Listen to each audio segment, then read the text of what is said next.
जिल्ह्याच्या केज तालुक्यातील मोजे लहोरी या गावचे भूमिपुत्र आणि वकिली क्षेत्रातील एक नंबर 1 व्यक्तिमत्व म्हणून ॲडव्होकेट जगन्नाथ चाळक यांनी आपले नाव केलेले आहे। लोकांचा विश्वास त्यांनी आपल्या कामाच्या माध्यमातून जिंकलेला आहे। केज आणि अंबेजोगाई तालुक्यामध्ये त्यांचा मोठा मित्रपरिवार आहे। शैक्षणिक काळामध्ये त्यांना अनेकदा नोकरीची संधी आली, परंतु त्यांनी वकील होण्याचे पसंत केले, कारण ते तेव्हा जीप देखील चालवायचे आणि प्रवासी जीप असल्यामुळे मग पोलीस आणि कोर्ट यांचा संपर्क येत गेला। जीपच्या खाटल्यामुळे कोर्टात जाणारे जगन्नाथ चाळक यामुळे कोर्टाच्या कामकाजाच्या प्रेमात पडले आणि त्यामुळेच मग त्यांनी विधी महाविद्यालयामध्ये शिक्षण घेतले व वकील झालेले आहेत। मागच्या अनेक वर्षांपासून त्यांनी या क्षेत्रामध्ये उल्लेखनीय आणि अविस्मरणीय असे कार्य केलेले आहे। यामुळे सर्वसामान्य लोकांपासून ते मोठ्या राजकीय मंडळींचे देखील त्यांच्याकडे न्यायालयाचे काम असते।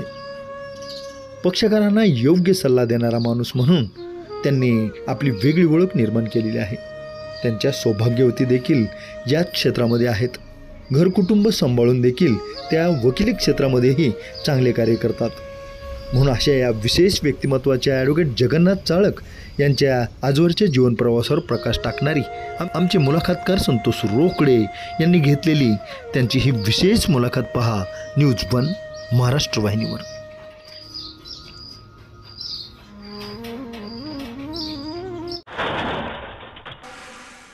नमस्कार, माझं नाव ॲडव्होकेट जगन्नाथ दशरथराव चाळक। मी मूळचा लहोरी येथील गावात राहणारा। मी मागील 2001 वर्षापासून या विधी क्षेत्रामध्ये वकील म्हणून केज आणि अंबेजोगाई न्यायालयात काम करतो आणि अद्यापही काम करत आहे।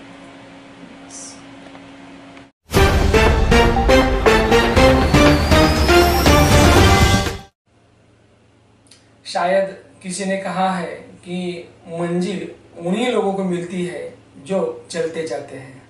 बस जिंदगी का मकसद यही होना चाहिए की मुझे चलना है। मला असं वाटतं की आयुष्यामध्ये नेमकं टार्गेट काय असावं, तर आपण चलत जावं, म्हणजेच काय तर आपण आपलं काम करत जावं आणि एक दिवस आपल्या कार्याचं मूल्यांकन कोणीतरी करायला असतं आणि जसं लोकांच्या मनामध्ये आपण घर करत जातो, आपलं कार्य अधिक फुलत जातं। आज मुलाखतीच्या माध्यमातून एक आगळं वेगळं व्यक्तिमत्व आपल्या भेटलं आहे। अर्थातच मी बोलतोय या केज नगरीतील विधी क्षेत्रातील एक नामवंत व्यक्तिमत्व, मागच्या अनेक वर्षापासून प्रामाणिकपणे कार्य करत असलेले, या तालुक्यातील नव्हे या तालुक्याच्या बाहेरील देखील लोकांना एक कमालीचं परिचयाचं असलेलं व्यक्तिमत्व, सन्माननीय ॲडव्होकेट जगन्नाथ चाळक सर। सर, मुलाखतनामा या महाराष्ट्रातील लोकप्रिय कार्यक्रमात तुमचं स्वागत। आज विधी क्षेत्रामध्ये नाव आहे, हे नाव सहज झालेलं नाहीये, खूप कष्ट आहेत, मेहनत आहे, स्वतः आपण हुशार सुद्धा आहात। पण आम्हाला ऐकायचं की नेमका प्रवास कुठून सुरू झाला, अगदी काय सांगाल नेमकं की तुमचं जे चाळक कुटुंब, तुमचं गाव असेल, एकूणच तुमचं जे सुरुवातीचं जे आयुष्य आहे ते काय नेमकं? नमस्कार। तसं आमच्या घरातून असं जास्त शिकलेलं कोणी नाही। माझे एक मोठे भाऊ वेटरनरी डॉक्टर आहेत, परंतु ते पण तेव्हा जवळपास त्यांचं शिक्षण अंतिम टप्प्यात होतं। परंतु इकडे जायचं नेमकं असं फिक्स नव्हतं, पण प्रश्न असा आहे की शिक्षण म्हणलं की पैसा लागायचा आणि मग हे वकिलीचं एकमेव शिक्षण असं की जे कमी पैशात होतं। मी ह्याच्यामध्ये म्हणजे वास्तव सांगणार आहे, जे रिअल आहे ते। आणि त्याच्यामुळं मग त्या काळी BSc झाल्यानंतर माझं 96-97ला जर BEd वगैरे केलं तर नोकऱ्या खूप कमी असायच्या, माध्यमिक शाळा नसायच्या, त्याच्यामुळं मग मी लॉ केला आणि वकिली क्षेत्रात आलो। सर, निश्चितपणे माणसाने खरं बोललं पाहिजे नाही का, आणि आपल्याला संधी कुठं आहे त्यानुसार आपण चाललं पाहिजे, त्यानुसार ॲक्शन घेतली पाहिजे, नाहीतर बऱ्याच वेळा असं होतं की आपलं शिक्षण वेगळं आणि त्यानुसार नोकरी मिळत नाही। सर, थोडं आपण मागे जाऊया। लहोरी हे याच तालुक्याचं तुमचं गाव, बरोबर? तर लहोरी या गावाचं तुमचं जे कुटुंब आहे, चाळक कुटुंब, तुमच्या आई वडील यांच्याबद्दल काय सांगाल? एकूणच बालपणीचे जे दिवस असतात ते काय आपल्या हृदयामध्ये असतात, तर बालपण कसं होतं नेमकं? बालपण नेहमी खेळ जसं असते तसं आमचं पाटील कुटुंब, परंतु फार पूर्वीच्या काळी माझे मधले चुलते पाटीलकीमध्ये असायचे, पण माझे आई वडील म्हणून आई वडिलांना माझ्या केज सुद्धा बरोबर माहीत नव्हतं, कारण शेती आणि शेती दुसरं काही हे नाही। कुठं म्हणजे काही कारभारात नाही, काही नाही किंवा काहीच नाही. त्याच्यामुळे अगदी साधारण आहे आणि बालपण माझं खेळत तसंच साधारणच गेलं. एकूण एक विचार असं वाटतं की खेड्यातलं बालपण आणि शहरातलं बालपण यात आपण तुलना केली तर निश्चितपणे जे जगलेत खेड्यामध्ये नाही का त्यांचं आयुष्य वेगळं आहे खरं तर. बरोबर. कारण या ठिकाणी निसर्ग आहे, माणसं आहेत आणि माणुसकी सुद्धा आहे. बरोबर. तर लहुरी या गावामध्ये जे बालपण गेलं, तुमचे जिथले मित्र असतील, एकूणच तो त्या काळातला माहोल कसा होता तुमच्या शब्दातून मांडावा. नाही, खरं तर खेड्यातलं बालपण बालपणच असते. येस. आता आपण आपल्या बालपणीच्या काही गोष्टी, जसं आपले मुलं आहेत पुढचे, आपण जर त्यांना काय विचारलं, जसं म्हणलं आपण बालपणी जे उपभोगलंय, समजा मोठ आणणं असेल, नाडा असेल, पहिले मोटरा वगैरे नव्हत्या, बोर नव्हत्या, मोठीनं पाणी शेंदायचे, त्यांना मोठ कळत नाही, त्याच्यातून जुने काही शब्द म्हणले तर त्यांना काहीच समजत नाही. त्याच्यामुळे ते बालपणच होतं. आताचं बालपण काय, सगळं मोबाईल बालपण. आपण बघतो बालपण म्हणजे सगळं त्या अर्ध्याच्या वर बालपण त्या मोबाईल मध्येच जातं लेकरांचं. आता जसं बघतो आपण की जसं नॅशनल इंटरनॅशनल शाळा आल्यात नाही का, आता इंग्लिशचा फार मोठा अगदी प्रस्त आहे, लोकांचा कल तिकडं आहे, असो प्रत्येकाचा प्रश्न असतो. परंतु विचार असं वाटतं की तुमच्या काळातली शाळा कशी होती नेमकी, की आजची शाळा आणि ती शाळा, म्हणजे तुमची शाळा कशी होती. मी तर माझं शिक्षण जिल्हा परिषद मध्ये झालेलं. जिल्हा परिषदची शाळा म्हणजे एक हाफ चड्डी, एक हाफ शर्ट आणि एक दप्तर. जसं पावसाळा आला की जे बियाणं पेरायला जे बॅग महाधन असायचे त्यावरती महाबीज, त्याची एक बॅग कशी तरी मिळवायची, त्याचं दप्तर बनवायचं, त्याच्यात एक पाटी एका दुसरं पुस्तक झालं. हे झालं शाळेचं. मला एक विचार असं वाटतं की कसं असतं की बिनभिंतीची शाळा जी असते की ज्या शाळेमध्ये आपण सगळं शिकतो नाही का, मग आपले चुलते असतील, आपले वडील असतील, आई असतील, ही बिनभिंती शाळा कशी होती आणि यात काय काय शिकता आलं. तर ह्याच्यात सगळ्यात जास्त वाटा मी माझ्या आईचा म्हणतो.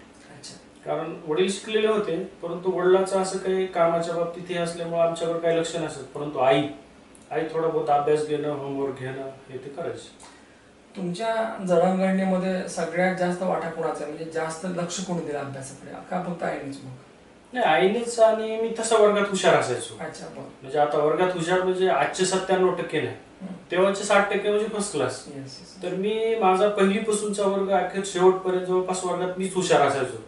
त्याच्यामुळे मी अर्थात गुरुजींचा पण थोडा लाडका असायचो. त्याच्यामुळे गुरुजी काही, आई काही असं म्हणून करायचं. तुमच्या काळामध्ये शाळा एक शाळा असं नव्हतंच नाही का, आणि सुट्टीच्या दिवशी मुलं शेतामध्ये काम करायची. तुम्ही ते कदाचित केलेलं असेल. तर काय काय कामं करायच्या आणि सुट्टी कशी जायची नेमकी. शेतीतलं आजही जर आम्हाला म्हणला एकही काम असं नाही की जे मी करू शकत नाही. प्रत्येक गोष्ट केली मी. एक काळ माझ्या जीवनात थोडा असाही आला होता की मला कॉलेज सोडून शेतीत 1 वर्ष राहावं लागलं होतं. परिस्थिती त्यावेळेस माझे मोठे भाऊ फायनलला होते, घरचे तेवढा खर्च करू शकत नव्हते, काय घरची परिस्थिती बिकट होती. त्याच्यामुळे 1 वर्ष मी शेती केली, परत BSc ला आलो. अच्छा, म्हणजे तुम्ही अगदी शेतकऱ्याचं जे आयुष्य आहे, जगलो जे कष्ट आहेत तुम्ही ते सगळे जगलेले आहात. मी 8-8 दिवस तर गावात नाही आलेलो, शेतातच राहायचो. काय शेतातले काय अनुभव सांगा, म्हणजे खरं तर ते अनुभव शब्दामध्ये सुद्धा व्यक्त करता येणार नाही, एवढे मोठे अनुभव असतात. आज खरं सांगू सर, आज जे आपण जिंदगी जगतो आपल्याला कमी काहीच नाही. आपल्याकडे सगळं आहे, पैसा आहे किंवा अजून माणसं आहेत किंवा आहे, पण ते आयुष्य खरंच आयुष्य आहे. त्याच्यामध्ये कसं तुम्ही कष्ट करता, दणकून 2 भाकरी खाता, झोपता. पण हे सर इथं संध्याकाळी कधी 10ला बसलो, सकाळचे 6 कधी वाजतात समजत नाही. आणि इथं म्हणजे हा व्यवसाय असा आहे, हा म्हणजे ऑनेस्ट व्यवसाय, ह्याच्याबद्दल काही हे नाही. परंतु ह्याला दुसऱ्या भाषेत म्हणतात तर टेन्शन लोकांचं विकत घेणे. म्हणजे तो पैसे आणि कागद देऊन जातो. क्षेत्र आपण निवडलं असतं आणि त्यानुसार आपण चालतो नाही का. पण एक गावाकडचं रानावनातलं आयुष्य जे आहे ते अगदी बिनधास्त असतं. तिथं कुठल्याही प्रकारचं अगदी टेन्शन नसतं. आणि जसा हल्ली माणूस मागे पडतो पैशाचा, तसं तो काळ असा होता की पैसा असो अगर नसो, लोक आनंदी होते नाही का. सर तुम्ही तोही काळ पाहिलाय की बिन पैशाचा, म्हणजे तरी लोक आनंदी होते. काय कशी माणसं राहायची त्या काळामध्ये. आता वास्तव ही आहे सर. आता म्हणजे खरी फॅक्ट अशी की माणुसकी कमी होत गेली आणि जे जीवाचे माणसं आपण ज्याला म्हणतो ते कमी होत चाललेत. आणि आज वरवर प्रेम करणारे माणसं दुर्दैव आहे वास्तविक. आणि तुम्ही किती समोरच्याला हे करा, तुम्हाला कसा भेटेल सांगता येत नाही. त्याच्यामुळे ते माणसं 30 वर्षापूर्वीच्या, 30 म्हणण्यापेक्षा इथून मागे 15 वर्षाचा काळ वेगळाच होता. आणि ह्या 15 वर्षात जसा मोबाईल आला तसा काळ वेगळाच झाला. विधी क्षेत्र म्हणजे असं क्षेत्र आहे की जिथं माणसाने विचारलंच पाहिजे. आणि मला असं वाटतं की ज्याला हे जमतं त्याला तिकडे यावं नाही का. बरोबर. माणसं आवडत नाहीत, माणसं पसत नाहीत असं म्हणून चालत नाही. नाही. इथं समस्या असतात आणि त्या समस्या आपल्याला सोडवायच्या असतात, न्याय द्यायचा असतो. मला असं वाटतं की तुम्हाला माणसात राहायला पहिल्यापासून आवडलं नाही का. तर लवरी या गावामध्ये तुमचे जे काही मित्र होते, फ्रेंड सर्कल, ते कसं होतं नेमकं, काय काय आठवणी म्हणजे मैत्रीतल्या?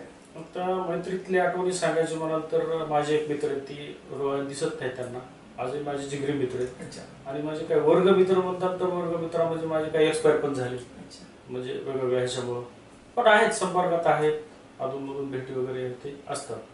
एकूणच कसं आयुष्य होतं मित्रातलं, कारण हल्ली मैत्री चालते, अगदी चालते का नाही माहित नाही, खरं तर का फ्रेंडशिपचा अर्थच कळत नाही. तुमच्या काळात ती फ्रेंडशिप कशी होती?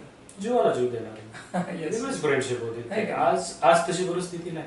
आज स्वतः माणूस अगोदर स्वतःच बघतो, नंतर वेळ घटला तर दुसऱ्याचं बघतो. निश्चित, कारण मैत्रीची व्याख्या काळानुसार बदलली. बदलली. सर, वेगवेगळ्या विषयावर आपण अगदी स्पर्श करत आहोत, तर एक थोडासा मला विचारावं वाटतं की तुमच्या काळात, कारण आजही दिवाळी आहे, दसरा आहे, सण येत आहेत जात आहेत नाही का, पण तेवढं काही अप्रूप वाटत नाही, कोणी कोणाला बोलवत नाही.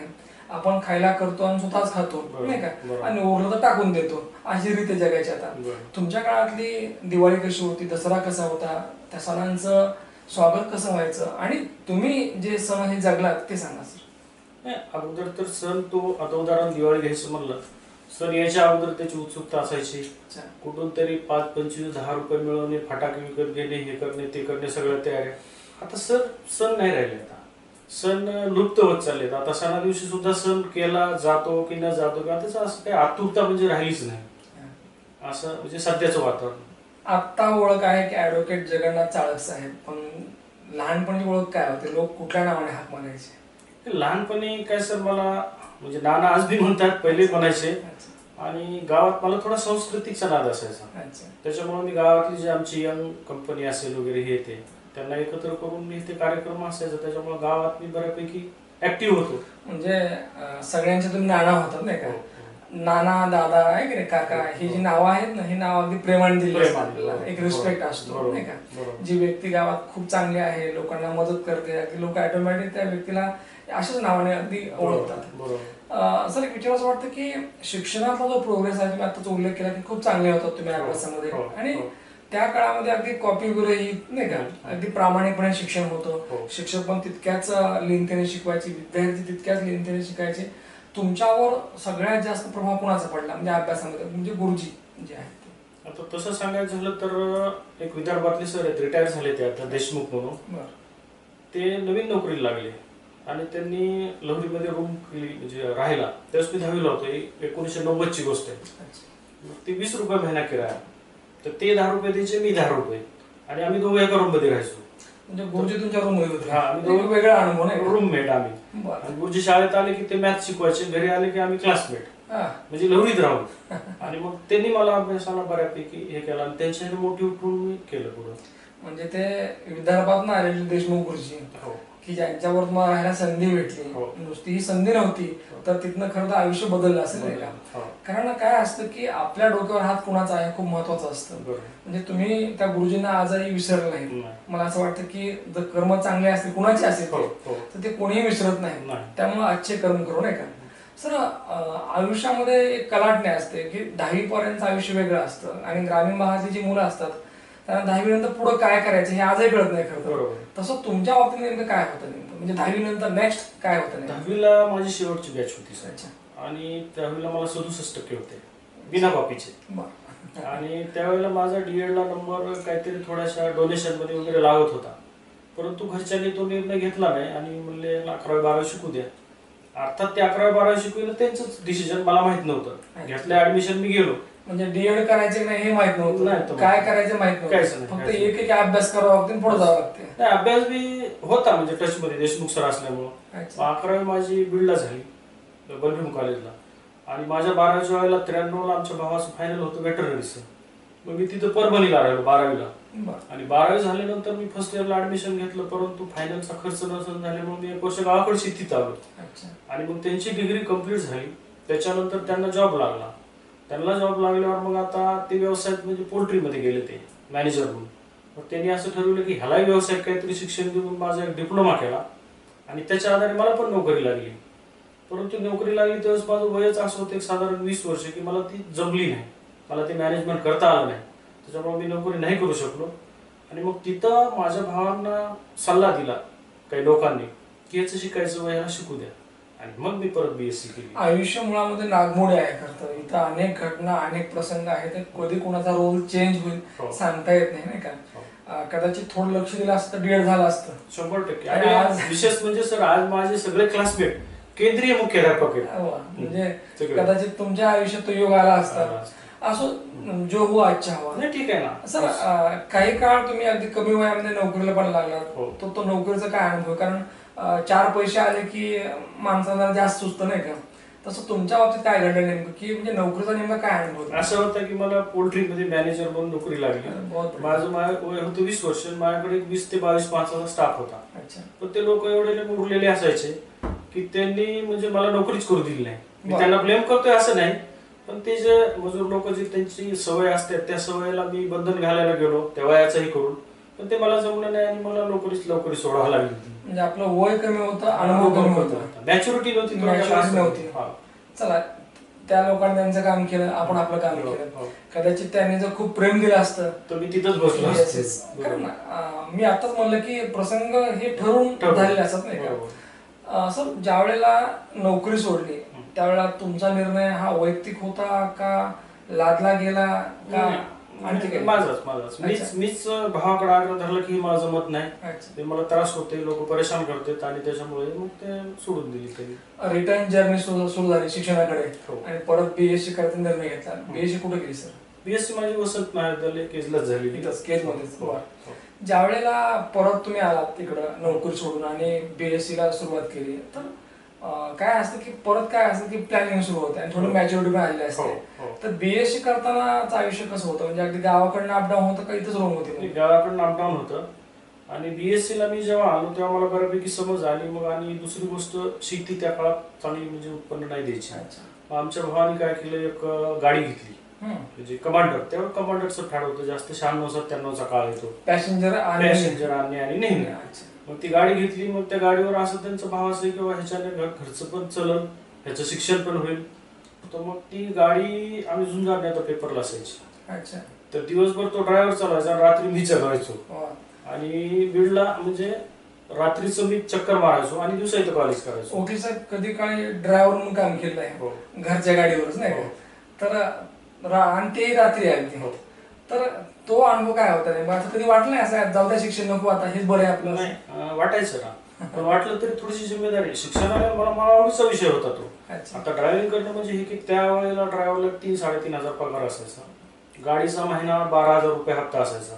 जर 2 ड्रायव्हर ठेवले तर 6,000 ड्रायव्हरलाच जाणार. आपण काय करायचं? त्याच्यामुळे दिवसा त्यांनी चालवायची आणि रात्री मी जायचं. म्हणजे तुम्ही परिस्थिती पाहून वागलात खरं तर, नाही का, की आपले 4 पैसे वाचले पाहिजे. मला असं वाटतं की हे परिस्थितीचं भान असणारी पिढी आता नाहीये खरं तर, नाही का. कारण आम्हाला काही करा, पिझ्झा द्या, बर्गर द्या आणि अँड्रॉइड मोबाईल पण द्या, नाही का. म्हणजे तुमचा काळ असा होता की आई वडिलांची परिस्थिती काय, त्यांच्या खिशात काय नेमकं, आणि त्यानुसार चिकाटीने जिद्दीने वागायचं, नाही का. सर, म्हणजे तुमच्या या पार्ट टाइम जॉबचा शिक्षणावर काही परिणाम झाला? नाही, इतकंसा नाही झाला. कारण 96-97 पासून घरचा करताच मी होतो.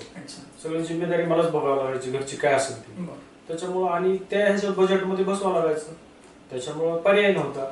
ज्या वेळेला पाहता पाहता BSc पूर्ण झाली, मग परत काय असतं की MSc, परत तेच वारा आणखी DED BEdचं, नाही का. तर पुढचे ऑप्शन्स काय होते? आता काय झालं सर, माझा BEdला नंबर इकडे कोल्हापूरकडे, मला तर गावाचं नाव आठवत नाही, पण लागला होता. आणि माझ्यासोबत माझे काही इथले मित्र आहेत, जसे शिंदे सर म्हणून आहेत स्वामी विवेकानंदला, पाशा शेख म्हणून आहेत, अनिल गवळी आहेत आणि मी. आमचे लागले, त्यांनी BEd करण्याचा डिसिजन घेतला. पण मी विचार असा केला की आपण BEd जर केलं तर आपण नोकरी कशी मिळवणार, त्याचे डोनेशन कुठून देणार. आणि माझ्याकडे काय अशी उदाहरणं होते, आता मला म्हणजे कोणाचं नाव घेऊन नाही करायचं, पण त्यांनी खाजगी संस्थेवर जवळजवळ 10 वर्ष नोकऱ्या केल्या तरी त्यांना पगार नव्हत्या. वय 40च्या पुढे गेलं आणि ते मला दिसत होते, ते मला करायचं नव्हतं. त्याच्यामुळे मी डिसिजन घेतला की आपण व्यावसायिक शिक्षण घेतलं. मेहनत करायची तर तयारी आहे, मेहनतीला आपण कुठं कमी नाही. व्यावसायिक शिक्षण घेतलं तर आपण आपल्या मनाला कुठेही जाऊ शकतो. पुढच्याच ठेस मागचा शहाणा, नाही का. कारण आणि ते ज्याला समजतं, दिसतं, ते व्यक्ती हुशार.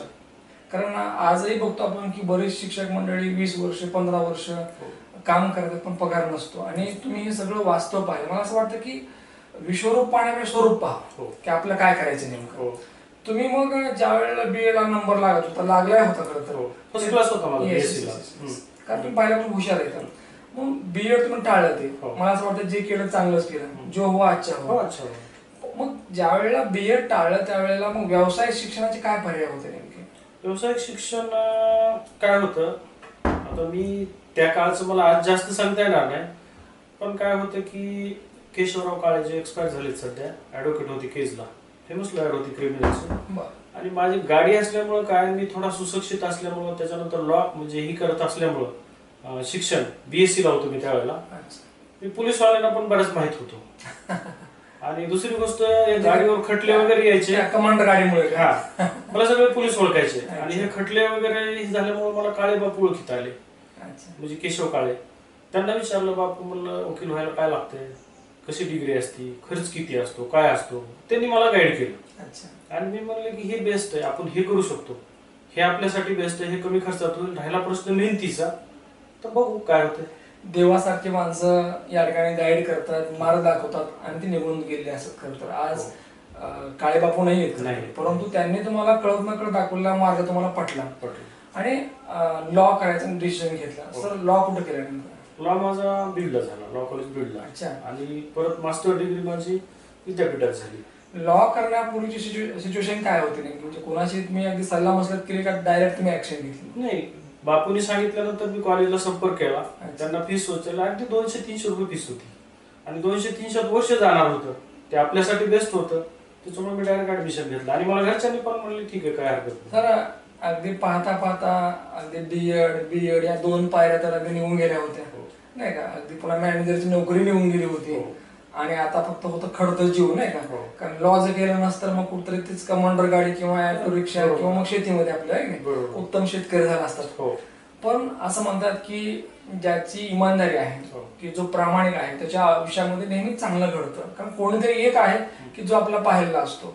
लॉ पूर्ण करणं हा एक भाग आहे आणि लॉची डिग्री घेऊन कोर्टामध्ये टिकणं हा दुसरा भाग आहे खरं तर. तर एक विचार असं वाटतं, जेव्हा लॉ पूर्ण झाला त्यावेळेला तुमच्यासमोर अनेक ऑप्शन असतील, केज असेल, अंबाजोगाई, हायकोर्ट असेल, नाही का?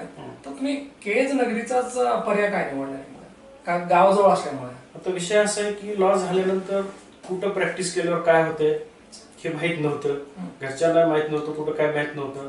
आणि प्रश्न असा आहे की ती वेळ अशी होती की पटकन 10 रुपये कसे कमवायचे हे बघितलं जायचं होतं.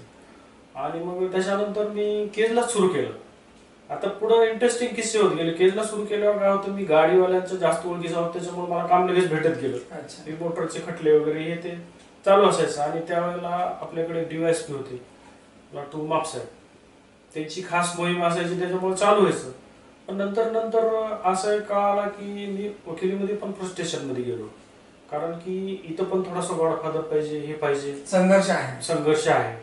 मग थोडं ह्याच्यात गेल्यावर नंतर मला एक केस भेटली, डिगोळ आंब्याची केस होती ती, सिव्हिल दावा होता एक. आणि तो मला माझ्यासारखा झाला.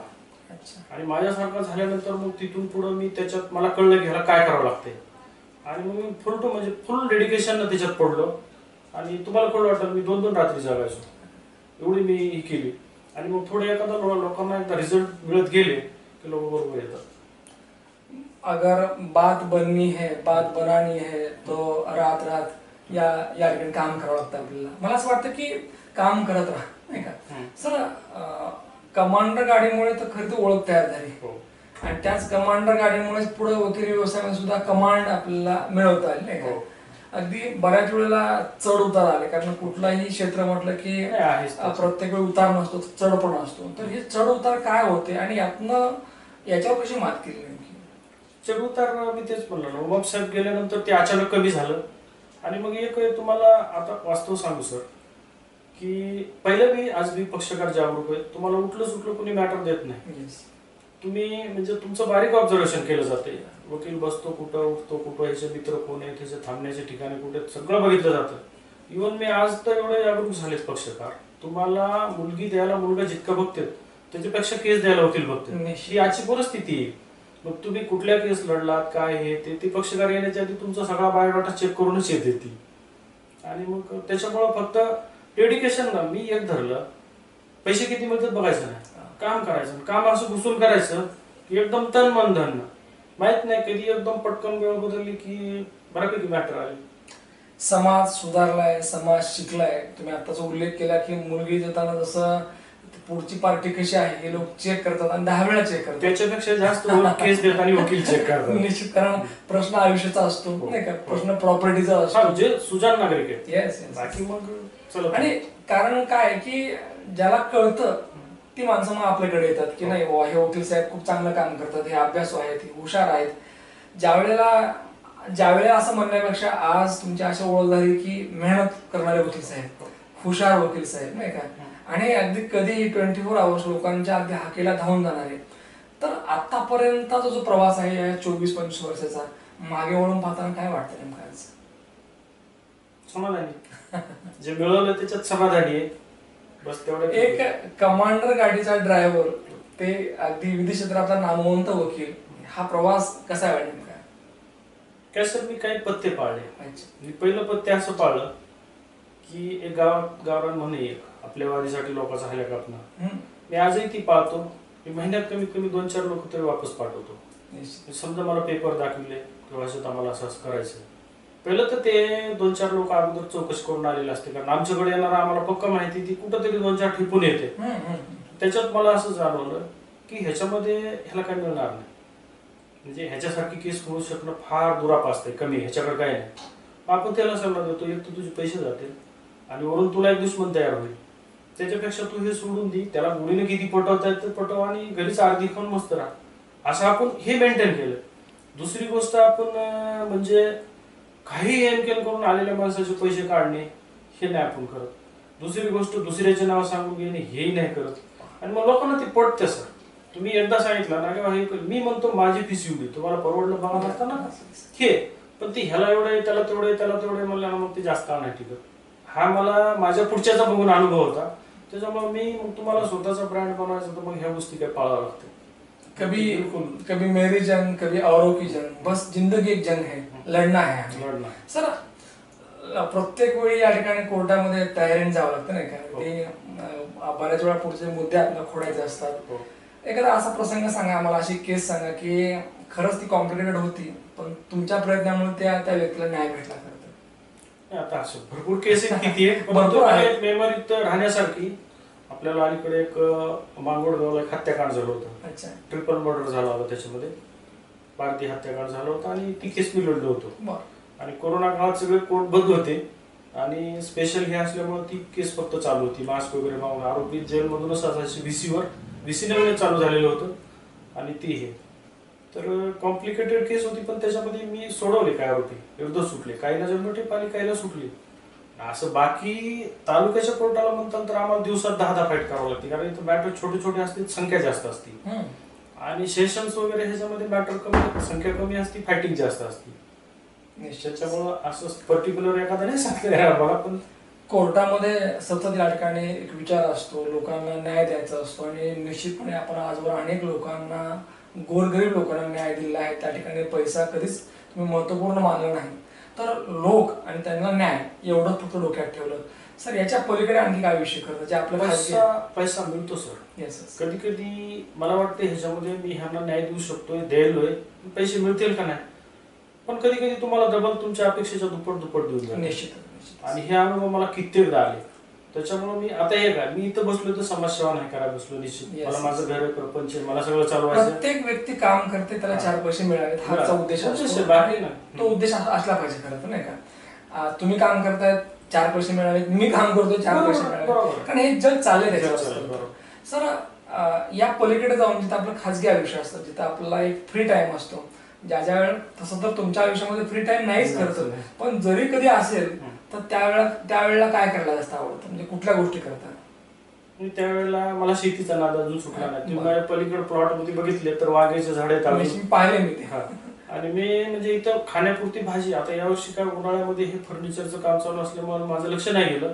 नसता मी वांगे, टमाटे, मिरची जे खायला लागतं, कोबी वगैरे, हे सगळं मी घरी तिथंच पिकवतो. काळ्या आईची सेवा पहिली केली, आजही करतायत, कारण आपण आलो तिथूनच नाही हो, का, हो. त्यामुळं आपलं जे मूळ आहे आपण ते विसरलं नाही पाहिजे. विसरू बी शकत सर, नाही. या पूर्ण प्रवासाचं श्रेय आपण कोणाला देऊ इच्छिता?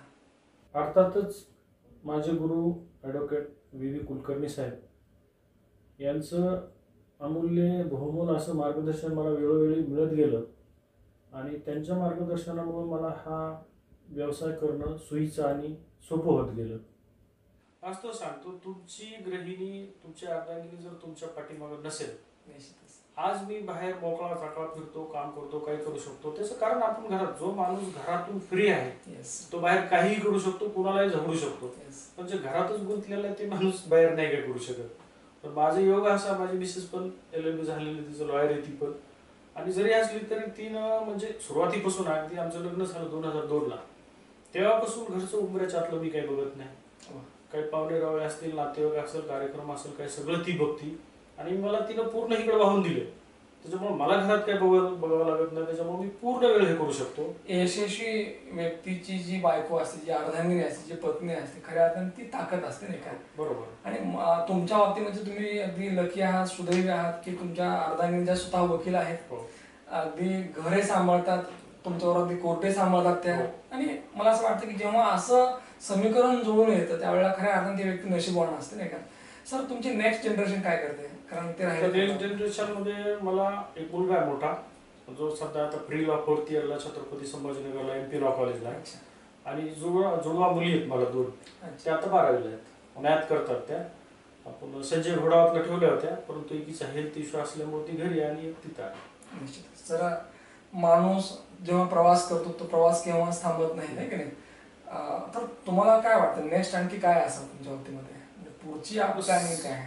माझी तशी खरी छुपी प्लॅनिंग म्हणजे इच्छा होती की मला ज्युडिशरीत जायचं होतं. अच्छा. आणि माझे बरेचसे मित्र जजेस आहेत सध्या. अच्छा. आणि मी पण तो प्रयत्न केला, परत फरक एवढा की मला असं सुट्टी टाकून क्लास करता नाही आले. मी चालू मध्ये अभ्यास करून एक्झाम दिल्या, थोड्याशा मार्गावर गेलो.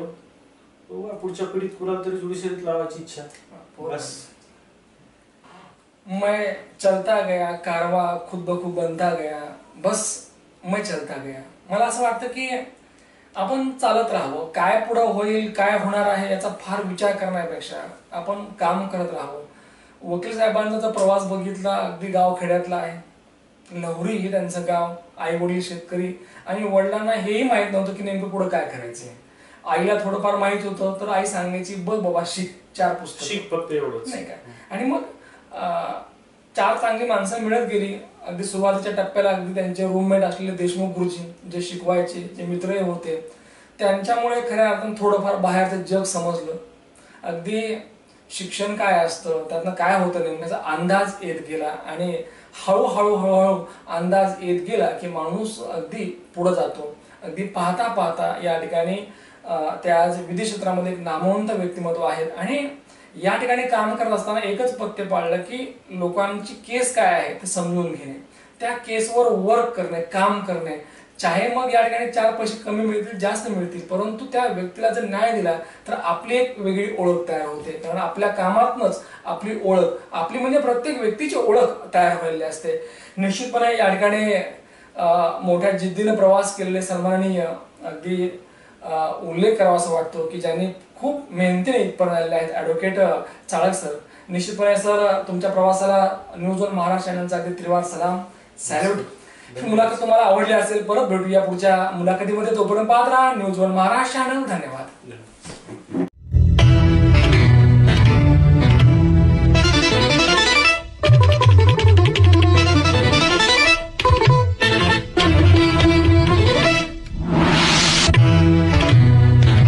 न्यूज वन महाराष्ट्र, आवाज महाराष्ट्राचा.